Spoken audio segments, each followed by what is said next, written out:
This is the Skoda Kodiaq, and if you're in the market for a 7-seater SUV, chances are you've already heard all about it.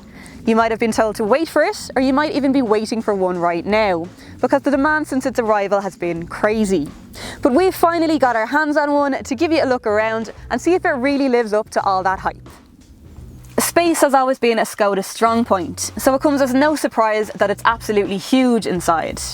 It's available in both 5 and 7 seat versions. This is the 7, as the majority of those sold will be, because you can get those extra seats for a premium of just €1,000.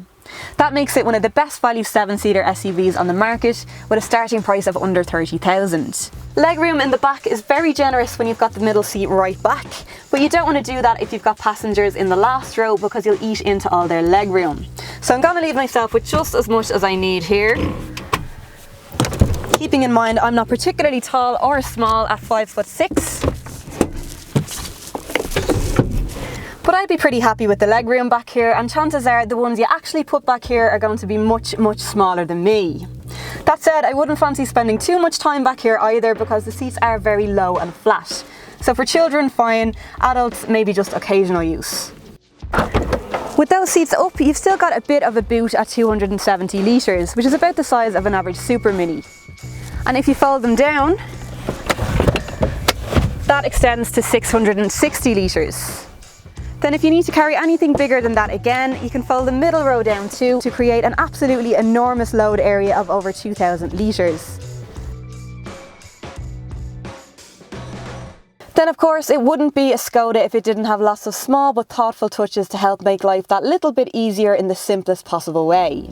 These include a clip on the windscreen for holding your car park tickets, a grip in the cup holder that allows you to open a bottle with just one hand, umbrellas in the door frames, an ice scraper in the fuel cap, Velcro dividers in the boot, and a torch.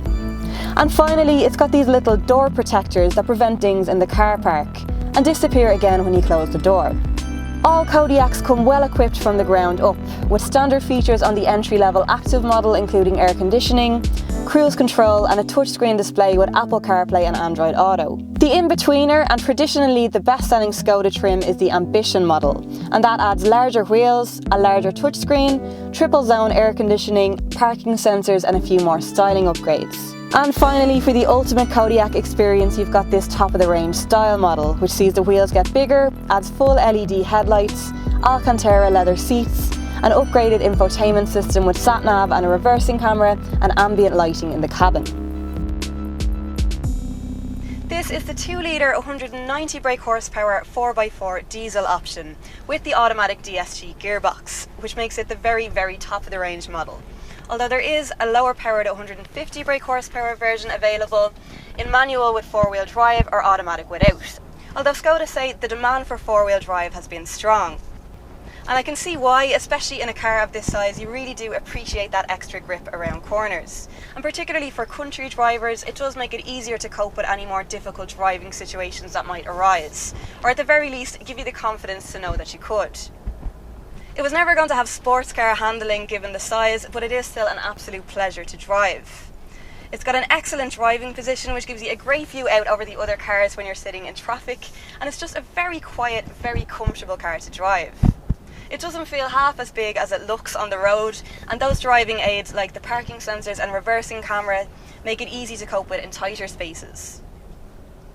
Running costs are reasonable considering the size. This one will do 100 kilometres on 5.7 litres of fuel, and the 2-wheel drive option will reduce that to 5. It'll also cost just €280 a year to tax, as opposed to €390 for this one.